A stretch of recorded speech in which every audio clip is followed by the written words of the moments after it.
பழத்தோட்ட ஊழியங்கள், கர்த்தரருளின ஊழியங்கள்.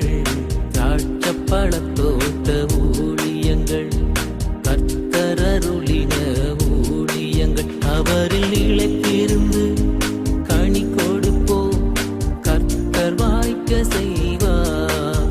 அவரில் இழைத்திருந்து கனி கொடுப்போம், கர்த்தர் வாய்க்க செய்வார். துதி உமக்கே, துதி உமக்கே, துதி உமக்கே என்றுமே என்றும். துதி உமக்கே, துதி உமக்கே, துதி உமக்கே என்றுமே என்றும். துதி உமக்கே என்றுமே என்றும். துதி உமக்கே என்றுமே.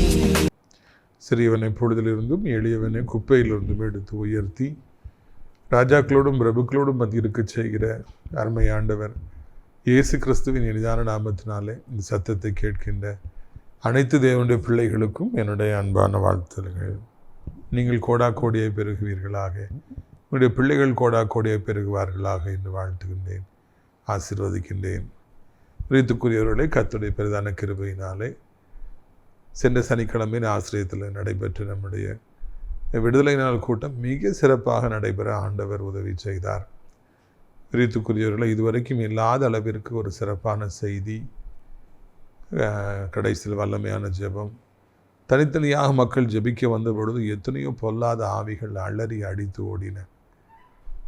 அப்பாப்பா ஜனங்கள்லாம் அரண்டு போயிட்டாங்க. அநேக வாலிபர்கள் கர்த்தரை அறியாத பிள்ளைகளெல்லாம் அதில் வாலண்டியராக இருந்தார்கள். அவர்கள் எல்லாரும் இயேசுதான் மெய்யான தெய்வம் என்று சொல்லி காணும்படியாக பலத்த அடையாளங்களையும் பலத்த அற்புதத்தையும் ஆண்டவர் செய்தார். அறுவடை மிகுதியாக இருக்கிறது. அது மாத்திரமல்ல, வந்த அத்தனை பேருக்கும் நாம் மிக சிறப்பான விருந்தை அளித்தோம். ஏறக்குறைய 86 கிலோ சிக்கன் போட்டு எல்லாருக்கும் சுவையான விருந்தை நாம் அளித்தோம். நல்ல திருப்தியாக சாப்பிட்டுட்டு சந்தோஷமாக ஜனங்கள்லாம் போனாங்க. இப்படியாக இந்த கூட்டம் சிறப்பாக நடைபெறுவதற்கு ஆண்டவர் உதவி செய்தார். ஜெபித்த தாங்கிய அனைத்து நல்ல உள்ளங்களுக்கும் நான் நன்றிகளை தெரிவித்துக் கொள்கிறேன். பிரியத்துக்குரியவர்களே, அந்த எல்லைக்குள்ளாகவே இருக்கிற அடைக்கலான் குருவி எனப்பட்ட அந்த முதியோர் இல்லம் ஆண்டுடைய கிருபையினாலே நடந்து வருவதை அறிவீர். அவர்களுக்கு தொடர்ந்து அங்கு வைத்து ஜெபங்கள் நடைபெற்று வருகிறது. கணம்பெற்ற குருவானவர்கள் வறுமைக்கு ஊழியக்காரெல்லாம் வந்து அவங்கள ஜெபத்தில் நடத்துகிறாங்க. அது மாத்திரமல்ல, அங்கே விதவிதமான உணவுகள் அவர்களுக்கு பரிமாறப்படுகின்றன. ஞாயிறுதோறும் ஆராதனைக்கு அழைத்து கொண்டு செல்லப்படுறாங்க. கன்வென்ஷன் கூட்டங்களுக்கு அழைத்து கொண்டு செல்லப்படுறாங்க. அவர்களுக்கு எல்லா வசதிகளையும் நாம் செய்திருக்கிறோம். ஒருவேளை ஒரு ஆவிக்குரிய முதியோர் இல்லத்தை நீங்கள் தேடிக்கொண்டிருப்பீர்கள் என்றால் தாராளமாக இந்த நாசிரியத்து அடைக்கலான் குருவி முதியோர் இல்லத்துக்கு நீங்கள் வரலாம். குறைந்த கட்டணத்தில் மிக சிறப்பான வசதியை பெறலாம் என்பதை அறிவித்துக்கொள்ள ஆசைப்படுகிறோம். நான் தொடர்ச்சியாக அறிவித்து வருகிறேன், இன்றைக்கும் அறிவிக்க ஆசைப்படுகிறேன். நன்றாக சுவையாக சமைத்து கொடுக்க அங்கேயே தங்கி பணிபுரிப்பவர்கள் நமக்கு தேவை. எனவே சமையல் தெரிந்தவர்கள் என்னை தொடர்பு கொள்ளுங்கள், உடனடியாய் தொடர்பு கொள்ளுங்கள். நர்சஸ் நமக்கு தேவை, பாஸ்டர்ஸ் நமக்கு தேவை. இப்படியாக பல காரியங்கள் நமது முதியோர் இல்லத்திற்கு உண்டு. டாய்லெட் கட்டி கொண்டிருக்கிறோம். அதில் ஒரு பகுதி 3இல் ஒரு பகுதி முடிந்து விட்டது. இன்னும் 2 பகுதிகள் நாம் கட்ட வேண்டும். அதற்காக 2 லட்சம் ரூபாய் தேவை என்பதை சென்ற வாரத்திலேயே நான் அறிவித்திருந்தேன். இப்பொழுது நான் அறிவிக்கின்றேன், இதை நான் கண்டிப்பாக செய்ய வேண்டும். 10,000 ரூபாய் கொடுக்கக்கூடிய 20 குடும்பத்தார் நமக்கு தேவை. கர்த்தரால் ஏவப்பட்டவர்கள் என்னை நீங்கள் தொடர்பு கொள்ளலாம் என்று உங்களை அன்போடு அழைக்கின்றேன். பிரியத்துக்குரியவர்களே, அது மாத்திரமல்ல, வருகிற சனிக்கிழமை என்று 4வது சனிக்கிழமை கற்றபடினாலே சென்னையில் வைத்து நம்முடைய விடுதலை நாள் கூட்டங்கள் நடைபெறும். காலை 10 மணிக்கு பல்லாவரம் பம்மல் சியோன் காம்ப்ளெக்ஸ், மாலை 4 மணிக்கு BKN பாலர் கல்வி நிலையத்தில் வைத்து நடைபெறும் என்பதை மகிழ்ச்சியோடு தெரிவித்துக் கொள்ள ஆசைப்படுகிறேன். சென்னையிலிருந்து நம்முடைய நிகழ்ச்சிகளை பார்க்குறவங்க நீங்கள் கண்டிப்பாக வந்து பங்கு பெற்று இயேசு கிறிஸ்து உங்களுக்கு தரும் விடுதலையை பெற்றுச் செல்லும்படியாக அன்போடு அழைக்கின்றேன். இதுக்குரியவர்களை இந்த நாளிலே நம்முடைய பிரயோஜனத்திற்காக 1 சாமுவேல் 17வது அதிகாரம் 34வது வசனம் முதல் 1 சாமுவேல் 17:34 முதல். தாவீது சவுலை பார்த்து, அடியான் என் தகப்பனுடைய ஆடுகளை மேய்த்து கொண்டிருந்த பொழுது ஒரு விசை ஒரு சிங்கமும் ஒரு விசை ஒரு கரடியும் வந்து மந்தையிலிருந்த ஒரு ஆட்டை பிடித்து கொண்டது. தாவீது அங்கே இதனுடைய சாட்சியை, அவர் அனுபவத்தை அங்கு பகிர்ந்து கொள்வதை பார்க்கின்றோம். முடியாது, உன்னால் முடியாதுன்னு சொல்லி ராஜாவுக்கு வந்து சொல்கிறாரு. ராஜா அன்வில்லிங்காக இருக்கார், தாவீதை சவுலுக்கு மன்னிக்கணும், கோலியாத்துக்கு விரோதமாக அனுப்ப மாட்டேன்னு சொல்கிறார். அப்போ தான் தாவீது தான் சாட்சியை சொல்கிறார், ஐயா ஒரு விஷயம் என்னுடைய தகப்பனாருடைய ஆடுகளை நான் மேய்த்து கொண்டிருந்தேன். நீங்கள் நல்லா கவனிச்சிங்கன்னா தாவீது தன்னுடைய ஆடுகளை மேய்த்து கொண்டிருந்தேன் என்று அவர் சொல்லவில்லை, என் தகப்பனுடைய ஆடுகளை நான் மேய்த்து கொண்டிருந்தேன். அதாவது நான் ஒரு வேலைக்காரனாய்த்தான் அங்கே இருந்தேன் என்ற ஓனர் வந்து என்ற தகப்பனார் என்பதை அவர் அழகாக அங்கு தெரியப்படுத்துகின்றார். அங்கே எவ்வளவு ஒரு தாழ்மையின் அடையாளமாக, ஒரு யதார்த்தத்தின் அடையாளமாக அங்கே அங்கே தாவீது இருக்கின்றார். என்னுடைய தகப்பனுடைய ஆடுகளை நான் மேய்த்து கொண்டிருந்தேன் என்று அந்த ஆடுகள் யாருக்கு சொந்தம் என்பதை தெளிவாக அவர் தெரியப்படுத்துகின்றார். 2 எடுத்துக்காட்டுகளை நான் சொல்ல விரும்புகின்றேன். சில வருடங்களாக எனக்கு வண்டியை ஓட்டுவதற்கு ஒரு ஓட்டுநர் உண்டு. அந்த ஓட்டுநர் பல வருடமாக எனக்கு அவர் ஓட்டுநராக இருந்தார். நிறைய இடங்களுக்கு நான் செல்லும் பொழுது, மீட்டிங் செல்லும் பொழுது, ஹவுஸ் விசிட் செல்லும் பொழுது அவர் ஓட்டுநராக வருவார். அப்படியாக வரும்பொழுது அந்த இறுதி இரவு நேரத்தில் 9 மணி 10 மணிக்கெல்லாம் தூரத்தில் இருந்து நாங்கள் சாப்பிடும்போது அவருக்கு நல்ல சாப்பாடை வாங்கி கொடுத்து விட்டு எனது வீட்டுக்கு நான் பார்சல்களை வாங்குவேன். அப்பொழுது அவருக்கும் பிள்ளைகள் உண்டு, அதனால் அவர் பிள்ளைகளுக்கும் சேர்த்து நான் பார்சலை வாங்கி கொடுப்பேன். எனக்கு என்ன பார்சல் வாங்குறேனோ அதே பார்சலை அவருக்கும் வாங்கி கொடுப்பேன். உடனே அவர் கார் கிளம்பி விடும், உடனே அவர் ஃபோன் பண்ணுவார், தன் வீட்டுக்கு ஃபோன் பண்ணுவார், மனைவிக்கு ஃபோன் பண்ணுவார். அவர் சொல்லுவார், பிள்ளைகளுக்கு சாப்பாடு கொடுக்காத, தூங்கிடாமல் நான் அவர்களுக்கு பரோட்டா வாங்கி கொண்டு வருகிறேன், சுக்கா வாங்கி கொண்டு வருகிறேன் என்று சொல்லி அவர் சொல்லுவார். நான் பக்கத்தில் தான் அமர்ந்திருப்பேன். ஒரு நாள் கூட பாஸ்ட் வாங்கி கொடுத்துருக்குறாங்க நான் கொண்டு வரேன்னு சொல்லி அவர் சொல்லவே மாட்டார். நான் பரோட்டா வாங்கி கொண்டு வருகிறேன், சுக்கா வாங்கி கொண்டு வருகிறேன், பிள்ளைகள் தூங்க விடாதபடி பாதுகாத்து கொள்ளும்பார். நான் ரொம்ப நாளாக அதை யோசித்து கொண்டே இருப்பேன். பக்கத்தில் தானே இருக்கிறேன், ஒரு வார்த்தை சொல்லலாமே என்று நான் நினைத்தது உண்டு. அதனால் எனக்கு ஒன்றும் குறைந்து போகவும் இல்லை, அவர் சொன்னினால் எனக்கு கூட போவதும் இல்லை. ஆனால் அது முறை அல்லவா? அவர் அப்படி சொல்கிறது முறை அல்ல, அப்படித்தானே? நம்முடைய வாழ்வில் யார் எதுக்கு உரிமையாளராக இருக்கிறார்களோ அதுக்கு உரிய கிரெடிட்டை கொடுக்கணும். அதுக்கு உரிய கிரெடிட்டை கொடுத்தாதான் அது ஆண்டவருடைய பார்வையிலே பிரீதியாக இருக்கும். என்னுடைய ஆடுகளில் தகப்பனுடைய ஆடுகளை நான் மேய்த்து கொண்டிருந்தேன் என்று சொல்லி அந்த உரிமையாளரை சரியாக அவர் அடையாளப்படுத்துவதை காண்கின்றோம். இந்த பொல்லாத உலகத்தில் யாரோ ஒருவர் செய்த காரியங்களை நான் செய்தேன் என்று சொல்லி நல்ல பெயரை வாங்கி துடிக்கின்ற எத்தனையோ பேர்களை நாம் காண்கின்றோம். சுயநலமானவர்களை காண்கின்றோம். பிறரை கண்களுக்கு காண விடாதபடி மறைத்து, பிறருடைய திறமைகளை மறைத்து, பிறருக்கு காணப்படுற நல்ல குணங்களை மறைத்து, பிறருக்கு ஒரு பப்ளிசிட்டி கிடைத்து விடக்கூடாது. யார் காரியங்களை சாதிக்கிறார்களோ, யார் வல்லமை உடையவர்களாக இருக்கிறாங்களோ அவங்கள இந்த உலகம் ஏற்றுக்கொண்டு விடக்கூடாது, அறிந்து விடக்கூடாது, அவர்கள் புகழ் பெற்று விடக்கூடாது. அதனால் எனக்கு பாதகம் ஏற்பட்டு விடக்கூடாது என்று சொல்லி அவர்கள் செய்த நல்ல காரியங்களை தான் செய்தாக சொல்லி ஒரு நல்ல பெயரை வாங்க துடிக்கின்ற எத்தனையோ பேர்களை நான் காண்கின்றேன். நம்ம ஒழித்து நேசிக்கிறவங்க உண்டு, என்னை நேசிக்கிறவங்க எத்தனை பேர் உண்டு. ஒரு கிராமத்தில் இருக்கிற ஒரு சகோதரி, அவர்கள் அசன குழம்பு, அவருடைய ஊரில் அசனம் நடக்கும்.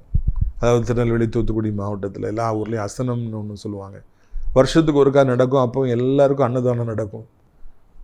சாப்பாடு, நல்ல சாம்பார், நல்ல அவியல், சில ஊர்களில் மட்டன்லாம் போடுவாங்க. சாம்பார் ரொம்ப, அசன குழம்புனா ரொம்ப ஃபேமஸ். அப்போது அந்த ஊரில் இருக்கிற ஒரு சகோதரி தான் ஊரில் இருந்து அந்த சாம்பாரை அவங்க பிரதருக்கு கொடுக்கணும்னு சொல்லி எடுத்து வைக்கிறாங்க. அப்போது பக்கத்தில் உள்ள ஒரு சகோதரி அதை வாங்கி நான் அதை பிரதருக்கு கொடுக்குறேன்னு சொல்லி அவர்கள் அதை வாங்கி கொடுத்து, நீங்கள் இருங்க நானே கொடுத்துட்றேன்னு சொல்லிட்டு வீட்டுக்கு வந்து அவர்கள் கொடுத்தது மாதிரி கொடுத்தாங்க. அதாவது அவங்க கொடுத்து விட்டாங்க, நான் கொடுக்குறேன்னு அவங்க சொல்லலை. இந்தாங்க உங்களுக்கு நான் ரசன குழம்பு கொண்டு வந்திருக்கிறேன், சாம்பார் கொண்டு வந்திருக்கிறேன், வச்சுக்கிடுங்க. எனக்கு ஒரே சந்தோஷம், சிஸ்டர் தேங்க்யூ தேங்க்யூ தேங்க்யூ அப்படின்னு. ஆனால் உண்மை என்னவென்றால் அவர்கள் அதை லைன்லேருந்து வாங்கவில்லை, இது அவர்கள் கொடுக்கவில்லை, இன்னொருத்தர் கொடுத்து விட்டதை வந்து அவங்க கொடுத்தாங்க. ஆனால் அவங்க தான் கொடுத்து விட்டாங்கிற பேரை வந்து அவங்க மென்ஷன் பண்ணவே இல்லை. நான் 2-3 மாதத்துக்கு அப்புறம், சிஸ்டர் உங்கள் ஊர்லேருந்து அசன குழம்பு வந்துச்சு, நீங்கள் கொடுத்து விடலையான்னு சும்மா கேட்டேன். நான் தானே கொடுத்து விட்டேன் பிரதர் அப்படின்னாங்க. பிரியத்துக்குரியவர்கள், எத்தனையோ பேர்கள் இன்றைக்கு பிறருடைய உடைமைகளை தன்னுடைய உடைமைகளாக காண்பிப்பதையும், பிறர் செய்த நல்ல காரியங்களை தான் செய்த நல்ல காரியங்களாக காண்பிப்பதையும், பிறருக்கு என்று சொல்லி பிறருடைய நல்ல காரியங்களை தான் அபகரித்துக் கொள்வதையும் வழக்கமாக வைத்திருப்பதை காண்கின்றோம். இன்னொருத்தர் செய்த ஜாபை நான் தான் செஞ்சேன்னு சொல்லி ஆஃபீஸில் வேலை பார்க்குற இடங்களில் எத்தனையோ பேர் அபகரிப்பதை, இந்த பெயர்களை அபகரிப்பதை பார்க்கிறோம். வெளியே காமிச்சிடாத, அவனை வளர விட்டுறாத, அவன் 4 பேருக்கு தெரிய விட்டுறாத, நாம் முன்னால் நிற்போம், நாம் தான் செஞ்ச மாதிரி காமிப்போம், நமக்கு தான் எல்லாம் தெரியுங்கிற மாதிரி காமிப்போம் என்று சொல்லி அலைந்து திரிகிற கூட்டத்தாரை நான் காண்கின்றோம். வீட்டுக்குரியவர்களே, ஒரு சில வருடங்களுக்கு முன்பு ஒரு மிகப்பெரிய கூட்டத்திற்கு என்னை அழைத்திருந்தார்கள். ஆயிரக்கணக்கிலே அங்கே ஜனங்கள் கூட்டம் கூட்டமாக வந்திருந்தார்கள். அப்பொழுது என்னோடு கூட ஒரு மூத்த சகோதரனை அழைத்து கொண்டு சென்றிருந்தேன். பாருங்கள், அங்கே எப்பொழுதெல்லாம் நான் இறங்குகின்றேனோ அல்லது கூட்டத்துக்குள்ளே பிரவேசிக்கிறேனோ, பிரசங்கம் செய்கின்றேனோ, ஜனங்கள் என்னை சந்திக்கிறார்கள், அப்போல்லாம் வீடியோ எடுப்பாங்க. இதை கவனித்து அவர் ஓடி ஓடி வந்து அந்த வீடியோக்குள்ளே வந்து நின்று, குறுக்காக வந்து நின்று அந்த வீடியோவில் எப்படியாவது தன்னுடைய முகத்தை காண்பித்து விட வேண்டும், தான் ஒரு முக்கியமான ஆளாய் காண்பித்து விட வேண்டும் என்று அரும்பாடுபட்டார். அதை நான் அப்போ கவனிக்கலை. நம்ம அதை கவனிக்கிற மூடில் யார் நம்ம இருப்போம்? ஊழியம் செய்யணும், ஆத்துமாக்களை நம்ம மீட்டெடுக்கணும், எப்படியா ஜனங்கள் விடுதலை பெறணும், கர்த்தருடைய ஊழியம் தவறாமல் நடக்கணும், களங்கமில்லாமல் நடக்கணும், தேவனாக மையப்படும் அந்த ஃபோக்கஸில் நம்ம இருப்போம். ஆனால் இவருடைய ஃபோக்கஸ் என்ன? எங்கே வீடியோ எடுக்கிறாங்க, நான் உள்ளே வந்துடும், நான் முன்னால் நிற்கணும். அனைத்து வீடியோக்களிலும் அவர் முன்பாக வந்து நின்று எனக்கு அதை பார்த்து சிரிக்கவா அளவா என்று சொல்லி தெரியவே இல்லை.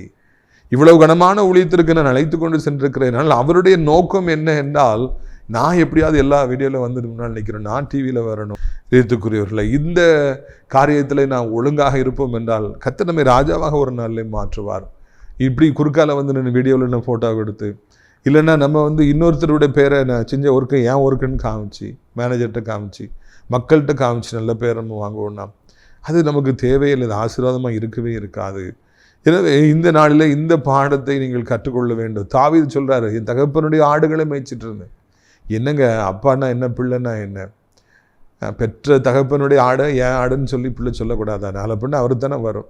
அதனால் அப்படி ஒரு சொல்லலை, என் தகப்பனுடைய ஆடுகளை தான் நான் மேய்த்துட்டு இருந்தேன். அப்பாவே அவர் வந்து ஆடுனா தான் ஆடுன்னு அவர் சொல்ல மாட்டேங்கிறாருன்னா, இன்றைக்கி உலகத்தில் நாம் வாழும் பொழுது நமக்கும் கூட இப்படியாக ஒரு சூழ்நிலை வரும் பொழுது யாருக்குரியது என்பதை சரியாக நாம் சொல்ல வேண்டும். எனக்குரியது என்று சொல்லி நான் சொல்ல முடியாது. இது நாம் புரிந்து கொள்வோம் என்றாலே வாழ்க்கையிலே கர்த்தர் நல்ல காரியங்களை செய்வார் என்பதில் சந்தேகமே இல்லை. என்னுடைய தகப்பனுடைய ஆடுகளை நான் மேய்த்து கொண்டிருந்தேன் என்று தான் அவர் சாட்சியை ஆரம்பிக்கிறார். இவர் வெண்டி பயிலாக இருப்பான் பொழுது, இவனுக்கு கூட ஆடு கிடையாதா, அப்பாவுடைய ஆடா அப்படின்னு சவுல்ராஜன் நினைக்கிறதுக்கு சான்ஸ் இருக்குல்ல.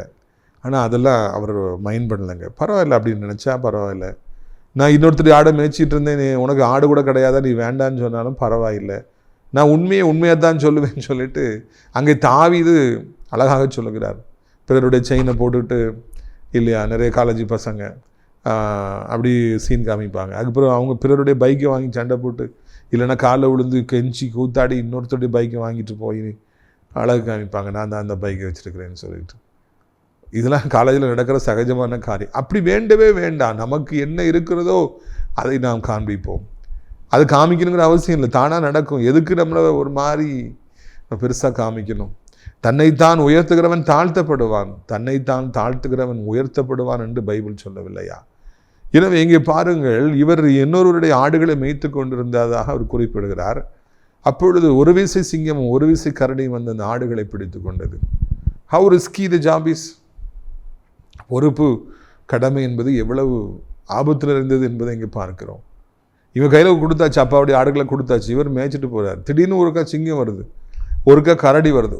உலகத்திலே அதிக பலமானது சிங்கம், அதுக்கு அடுத்தாப்புல கரடி, ரெண்டுமே வந்து அங்கே ஆடுகளை பிடித்து கொண்டு போனது என்று சொல்லி இவர் இங்கே குறிப்பிடுகின்றார். பிடித்துக்குரியவர்களே, இன்றைக்கி நீங்கள் என்ன பொறுப்பை யார்கிட்டருந்து வாங்கினாலும், உங்களுக்கு என்ன வேலை கிடைச்சாலும் அங்கே ஆபத்துகள் நிச்சயமாக இருக்கும் என்பதை இந்த இடத்துல நான் காண்கின்றோம். It is something we have to understand. It is the reality. இதான் வாழ்க்கையில் யதார்த்தம். இவர் ஆடு மேய்க்க போயிட்டு நம்ம சொகுசா வாழலாம்னு நினச்சிருக்கலாம், ஏதோ காலைல போனோம் சாயந்தரம் வந்தோம்னு சொல்லியிருக்கலாம். இல்லை, அங்கே திடீர்னு ஒரு சிங்கம் வருது, திடீர்னு ஒரு கரடி வருது.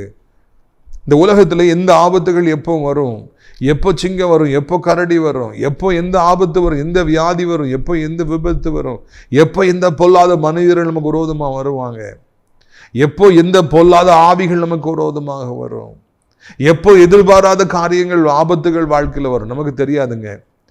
அதை நாம் முதலாவது புரிந்து கொள்ள வேண்டும். வாழ்க்கை என்பது எப்பொழுதுமே நமக்கு எதை வைத்திருக்கிறது என்பது நமக்கு தெரியாது. ஒவ்வொரு நாளும் நமக்கு ஒன்றை வைத்திருக்கும்.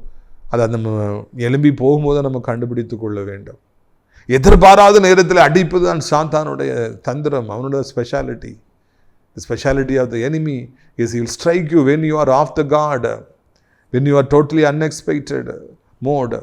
நீங்கள் எதிர்பார்க்காம இருக்கிற நேரத்தில் தான் சாத்தான் வருவான். அது நீங்கள் புரிந்து கொள்ள வேண்டும் என்று சொல்லி உங்களை அன்போடு கூட அழைக்கின்றேன். பிரியத்துக்குரியவர்களே, அங்கே ஒரு சிங்கமும் ஒரு கரடி வந்து இவர் பொறுப்பில் இருக்கிற அந்த ஆட்டுக்குட்டியை கவி கொண்டு சென்றது.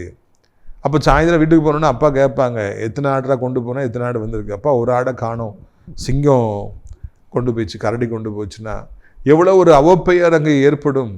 அங்கே தாவீது ஒரு நல்ல மேய்ப்பன் என்கிறது பெயர் எவ்வளவு கெட்டு போய்விடும், எவ்வளவு அங்கே தாவீதுக்கு ஒரு அவப்பெயர் ஏற்படும் என்பதை எல்லாம் நான் சிந்தித்து பார்க்க வேண்டும். இதுதான் சத்துருடைய தந்திரமாக இருக்கிறது. உங்கள் பொறுப்பில் இருப்பவர்களை, உங்கள் பொறுப்பில் இருக்கிற கால்நடைகளை, உங்கள் பொறுப்பில் இருக்கிற ஆத்துமாக்களை, உங்கள் பொறுப்பில் இருக்கிற கட்டடங்களை, நிலங்களை எப்படியாவது பிடுங்கிக் கொள்ள வேண்டும் என்று சொல்லி சாத்தான் அவன் போர் செய்கின்றவனாக இருக்கின்றான். உங்களுடைய எதிர்க்கோ அதை பிடுங்கிக் கொள்ள வேண்டும் என்று சொல்லி சாத்தான் அங்கே போரிடுகிறான்.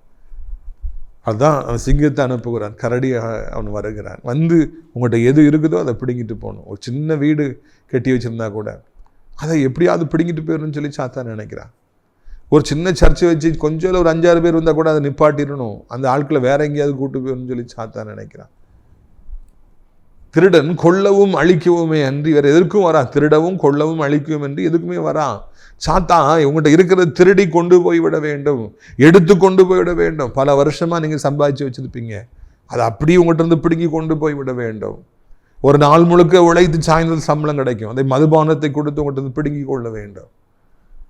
இன்றைக்கி இந்த நாட்களில் ரொம்ப ஃபேமஸாக இருக்கிறது என்ன?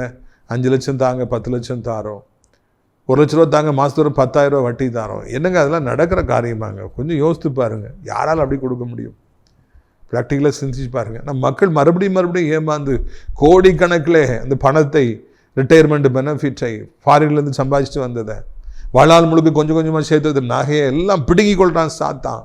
சாத்தான் நம்மகிட்ட இருக்கிற ஆசீர்வாதங்களை பிடுங்கி கொள்ள வேண்டும் என்று போராடுகிறான். பிள்ளைகளை போதை பழக்கங்களை கொடுத்து, கெட்ட நண்பர்களை கொடுத்து, கெட்ட சகவாசங்களை கொடுத்து, சாலமோன் ராஜாவை போல தொடர்புகளை ஏற்படுத்தி கொடுத்து அங்கே அவன் பிடுங்கி கொள்கிறவனாக இருக்கின்றான் என்பதை நீங்கள் புரிந்து கொள்ள வேண்டும் என்று சொல்லி உங்களை அன்பாய் நான் அழைக்கின்றேன். வீட்டுக்குரியவர்களே, இதைத்தான் பார்க்கிறோம். தாவீது வசமாக இருந்த பிடுங்கணும், இன்னைக்கு பேங்க்கு பிடுங்கி கொள்ளுகிறது.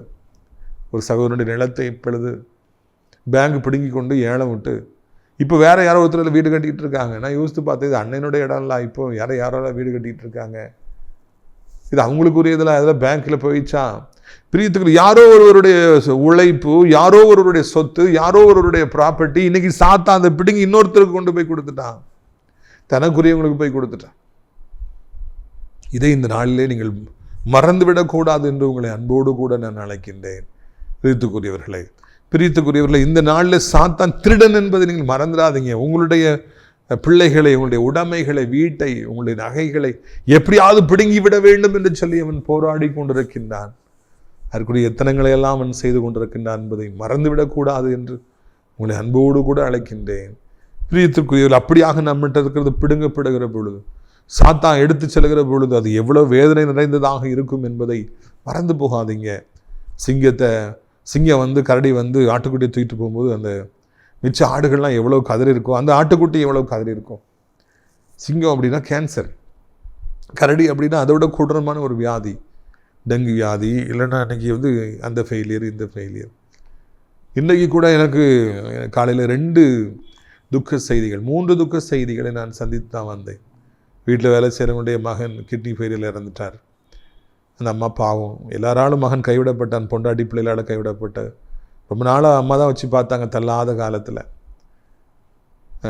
ஒரு 10 ரூபா 20 ரூபா கொடுக்குறதுக்காக அவங்க சந்தை வரைக்கும் நாசத்தில் 2-3 கிலோமீட்டர் நடந்து போய் ஜாமான் வாங்கி கொடுப்பாங்க. அப்படிலாம் கொஞ்சம் கொஞ்சமாக சிறுக சேர்த்து மகனை பாதுகாத்தாங்க. கிட்னி ஃபெயிலியரில் மகன் இறந்து போயிட்டார். நமக்கு மாளிகையில் ஆரம்ப காலத்தில் நல்ல கட்டட பணிகளை செய்தவருடைய தாயார், அவங்க ஒரு வியாதி வந்து காலை எடுத்து அது அப்படி பரவி அவங்க மறிச்சிட்டாங்க. நம்ம மாளிகையில் ஆசையாய் வளர்த்த அந்த ஜில் எனப்பட்ட கருப்பு கலர் நாய்க்குட்டி, அது ஏற்கனவே அடிபட்டு முதுகெலும்பு உடைந்து இழுத்து கொண்டே சென்று கொண்டு இருக்கும். ஆனால் பலமுறை உங்களுக்கு சொல்லியிருக்கிறேன். அதுமாதிரி நான் ரொம்ப அன்பு வைத்திருந்தேன், ரொம்ப பாசமாக இருக்கும், ஜில் ஜில்னு பேருக்கு வைத்து. அது இதனாலே காலையில் மறித்து போய்விட்டது. 3 செய்திகளை நான் இன்றைக்கு சந்தித்து விட்டு அதன் பிறகுதான் வந்து இந்த சத்தியத்தை உங்களுக்கு பேசி கொண்டிருக்கின்றேன். அதை கடந்து வர்றதுக்கு ரொம்ப கஷ்டமாக இருந்தது. 3ஐயும் கேள்விப்பட்டு சென்று ஜெபித்து விட்டு வந்து வெளியே வந்து ரொம்ப கஷ்டம். இதுதான் கரடி, இதுதான் சிங்கம், இதுலையா வருது, பிடிங்கிட்டு போகுது, ஆத்மாக்களை பிடுங்கிட்டு போகுது, வியாதி வருது, டக்குன்னு வீட்டில் ஒருத்தரை பிடுங்கிட்டு போகுது. இதுக்குள்ள இன்னைக்கு எத்தனையோ பேர் கேன்சர் ஏற்பட்ட சிங்கம் பிடிச்சு கொண்டு போயிட்டு இருக்குது. அப்படியே உயிர் போயிட்டு இருக்குது. ஐயோ எனக்கு கேன்சர் வந்துருச்சு, என் உயிர் போயிட்டு இருக்குது, என்னை பிடிச்சு சிங்கம் கொண்டு போகுது, கரடி கொண்டு போயிட்டே இருக்குது, என்னை காப்பாத்துங்க. அநேக குடும்பத்தார் இன்னைக்கு கதறுகின்றார்கள். என் மகனுக்கு இந்த கேன்சர் எனப்பட்ட சிங்கம் வந்து என் மகனை பிடிச்சிட்டு போயிட்டு இருக்கு, என் மகளை பிடிச்சிட்டு போயிட்டு இருக்குது, எங்க அம்மாவை பிடிச்சிட்டு போயிட்டு இருக்குது, ஐயா காப்பாத்துங்க என்று சொல்லுகிற எத்தனையோ பேர்களை நாம் வாழ்க்கையில சந்திக்கின்றோம்.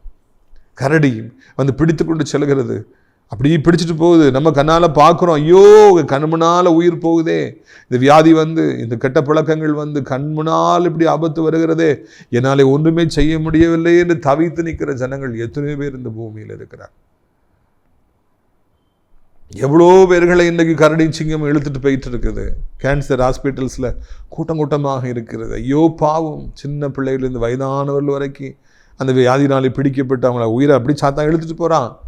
இயேசு ஒருவரே வழி இந்த மற்ற வியாதிகளிலிருந்து, சிங்கத்திலிருந்து, கரடிலிருந்து காப்பாற்ற, உயிர்கொல்லி வியாதிகளிலிருந்து காப்பாற்ற, கடன் பாரங்களிலிருந்து காப்பாற்ற, பொல்லாத ஆவிகளின் கையிலிருந்து காப்பாற்ற இயேசு ஒருவரே வழி. தாவீதுக்கும் கூட அந்த அனுபவம் வந்தது என்று சொல்லி காண்கிறோம். பிரியத்துக்குரியவர்களே, நம்முடைய ஆண்டவர் இந்த நாளிலே நமக்கு தேவையான எல்லா பலத்தையும் தருவாராக. நீங்கள் சிங்கத்தின் வாயிலும் கரடியின் கைகளில் சிக்கியிருந்தாலும் பயப்படாதீங்க. இயேசு உங்களை மீட்டெடுப்பதற்கு போதுமானவராக இருக்கிறார். அவர் இருக்கும்போது நம்ம எங்கே பயப்படணும்? அவர் நிச்சயமாய் நம்மை தப்புவிப்பார். உங்களுடைய ஆசீர்வாதங்களுக்காக நான் ஜெபிக்கும்படியாக விரும்புகிறேன். கண்களை மூடுவீர்களா?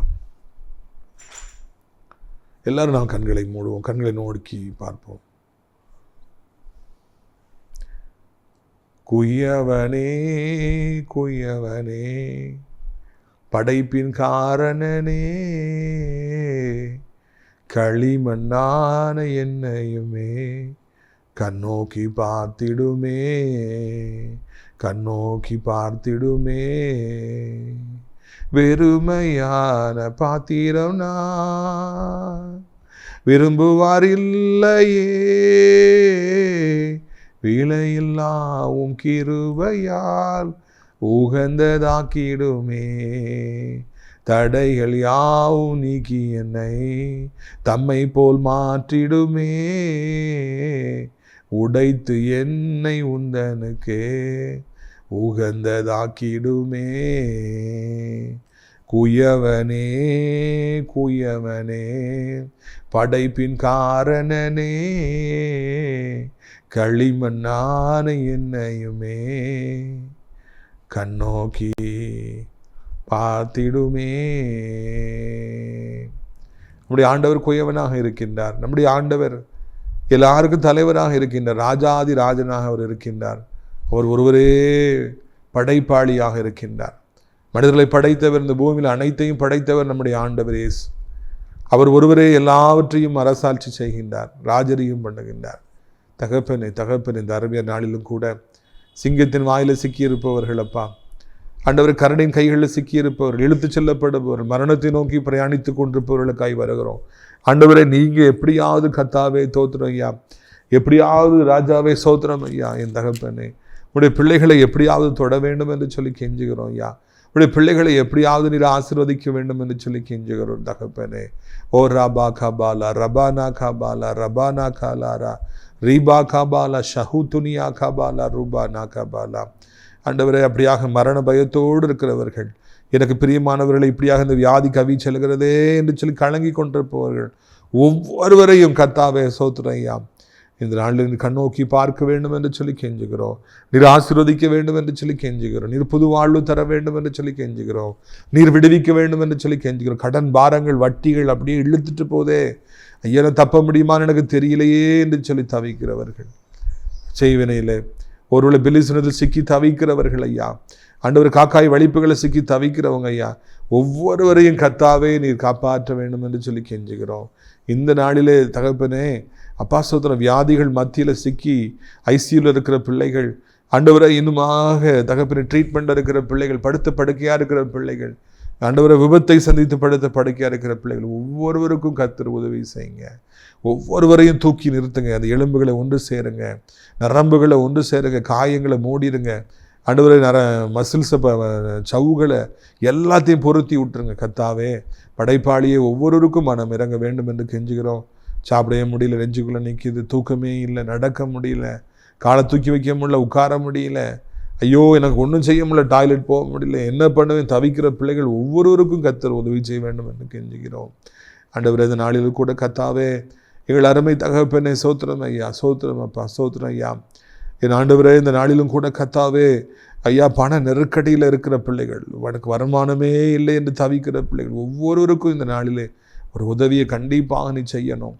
எப்படியாவது அவர்களை தப்புவிக்க வேணும். எப்படியாவது கர்த்தாவே சோத்திரம் ஐயா, அவர்களுக்கு மனம் இறங்க வேணும். தகப்பனே, எப்படியாவது கர்த்தாவே சோத்திரம் ஐயா, என் தகப்பனே சோத்திரம் ஐயா. அன்று இப்போ வருமானத்துக்கான வழிகளை உண்டாக்கி தாருங்கப்பா.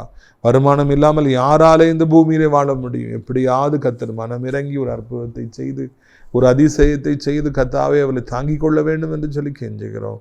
ஆசீர்வதிக்கிற தெய்வம் எப்படியாவது ஆசீர்வதிப்பீராக. உடைய பிள்ளைகளுக்கு மனம் இறங்குவீராக. நீண்ட காலமாய் திருமணம் ஆகவில்லையே, குழந்தை இல்லையே, வீடு இல்லையே, வேலை கிடைக்கவில்லையே, கவர்மெண்ட் ஜாப் கிடைக்கலையே, டிரான்ஸ்ஃபர் கிடைக்கலையே, சம்பளம் கிடைக்கலையே, ஐயோ விசா கிடைக்கலையே என்று தவிக்கிற பிள்ளைகள் ஒவ்வொருவருக்கும் நீங்கள் உதவி செய்யுங்கப்பா. எடுக்கிற பிரயாசங்களை ஆசீர்வதிங்க. வாலிபத்தில் இருக்கிற பிள்ளைகள் கவனமாக இருக்கணும் ஐயா. ஆண்டவரே, போதைகள், கஞ்சாக்கள், மதுபானங்கள், கெட்ட நண்பர்கள் ஐயா, சாலமோன் ராஜாவுடைய பாவங்கள் உடைய பிள்ளைகளை கொண்டு போய் விடாதபடிக்கு மொபைல் ஃபோன்கள் அடிமைத்தனம், பைக் அடிமைத்திலிருந்து விடுவிக்க வேண்டும் என்று சொல்லி கெஞ்சுகிறோம். எத்தனை பெற்றோர்கள் கண்ணீரோடு இருக்கிறாங்க. உடைய கண்ணீரை கண்டு அவர்களை விடுவிக்க வேண்டும் என்று சொல்லி கெஞ்சுகிறோம் ஐயா. நீங்கள் அப்படியே செய்ய போய் அன்பிற்காக சோத்திரம். ஆண்டவரை, வயதான கீழ் விழுந்து விடாதபடி 2 கைகளால் ஏந்தி கொள்ளுங்க. உலகம் முழுவதும் இருக்கிற அத்தனை நாடுகளையும் ஆசீர்வதிங்க. நல்ல மழையை தாருங்கப்பா, ஆசீர்வாதமான மழையை தாருங்க, கூல் கிளைமேட்டை தாருங்க. வியாதிகள் பரவாதபடி, புது புது கொள்ளை நோய்கள் வராதபடி பாதுகாத்து கொள்ளுங்க. அப்படி ஆண்டவரே, இது அருமையான நாளில் கூட எங்கள் தாய் திரான இந்தியாவுக்காக ஜெபிக்கிறோம், தமிழ்நாட்டுக்காக ஜெபிக்கிறோம். அனைத்து மதத்தவர்களையும் மொழி பேசுகிறவர்களையும் ஆசீர்வதிங்க. அனைத்து விசுவாச பிள்ளைகள், ஆலயங்கள், திருச்சபைகள், ஊழியக்காரர், ஒரு பாஸ்டர்ஸ் எல்லாருக்கும் ஜெபிக்கிறோம். நான் ஸ்ரீ திராட்சைப்பழ தோட்ட ஊழியர்களை நேசிக்கிறேன். நாள்தோறும் நம்முடைய நிகழ்ச்சிகளை பார்க்கிற ஆண்டவரை ஜெபிக்கிற காணிக்கையில தாங்கிற நல்ல உள்ளம் படைத்தவர் எத்தனையோ பேர் உண்டு. அவர்களை ஆசீர்வதிங்கப்பா. டாய்லெட் கெட்ட 10,000 கொடுக்கக்கூடிய 20 பேர் நமக்கு தேவை. கர்த்தாவே, அவளை எழுப்பி தாருங்க. இயேசு கிறிஸ்துவின் நாமத்தினாலே அங்கே தங்க அநேக முதியோரை அழைத்து கொண்டு வாருங்க. சமைத்து கொடுக்க, நர்சிங் கேர் கொடுக்க அவர் நமக்கு அங்கே தேவையப்பா. ஆட்கள் தேவை, பாஸ்டர் தேவை, கொண்டு வாருங்க. மகிமைப்படுங்க. இயேசு மூலம் ஜெபிக்கிறோம் நல்ல பிதாவே, ஆமென். என் ஆத்துமாவை கர்த்தரை சோத்திரி, என் முழு உள்ளமே அவருடைய பரிசுத்த நாமத்தை சோத்திரி. என் ஆத்துமாவை கர்த்தரை சோத்திரி, அவர் செய்த சகல உபகாரங்களையும் ஒருபொழுதும் மறவாதே, ஆமென். நம்முடைய கர்த்தராகிய இயேசு கிறிஸ்துவின் கிருபையும் பிதாவாகிய தேவனுடைய அன்பும் பரிசுத்த ஆவியுடைய அந்யோன்யம் இல்லாத பிரசன்னமும் நம் அனைவரோடு இன்றைக்கு சதா காலங்களிலும் நிலைத்திருப்பதாக. அல்லேலூயா, அல்லேலூயா. God bless you. ஆமென். இம்மட்டும் என்னை நடத்தி வந்தீர், கோடி நன்றி ஐயா. இனிமேலும் என்னை நடத்திடுவீர், கோடி நன்றி ஐயா. இம்மட்டும் என்னை நடத்தி வந்தீர், கோடி நன்றி ஐயா. இனிமேலும் என்னை நடத்திடுவீர், கோடி நன்றி ஐயா. என் ஜீவனுள்ள நாட்களெல்லாம் இயேசுவே உம்மை ஆராதிப்பேன். என் ஜீவனுள்ள நாட்களெல்லாம் இயேசுவே உம்மை ஆராதிப்பேன்.